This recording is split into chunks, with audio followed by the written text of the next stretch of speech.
Top 3 hidden features in iOS 26 that you might have missed. So the first one, we have clear icon mode.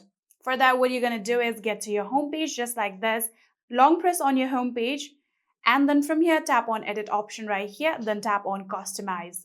After doing that, here tap on clear, and just like this, here you can see all of the icons has been cleared. Simply tap on the blank space, and here you can see we have now successfully enabled our clear icon mode. So for the second one, we have custom snooze length.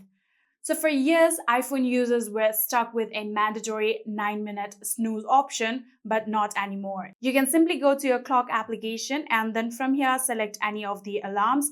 For now, I'm going to select my existing alarm, this one. And in here, we have snooze duration. Here you can see it is 9 minutes. Tap on this one, then we can select it up to 15 minutes to up to 1 minute.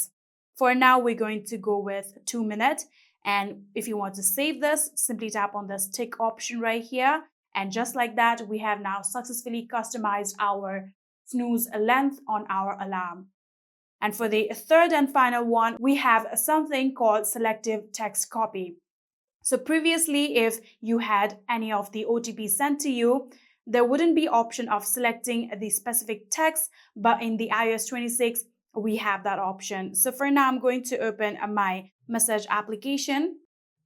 And in here, you can see I have this specific text where numbers are here and also the words. So previously, there would only be option of copying all of these. But now if you long press on this text, we have the option select, tap on it.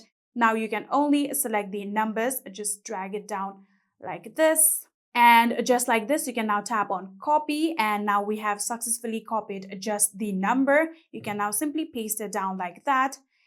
And just like that, we have successfully done our selective text copy. And yeah, that is it. I hope this video was helpful to you guys. If it was, please do not forget to hit that subscribe button and like our video. Thank you so much for watching. See you in the next.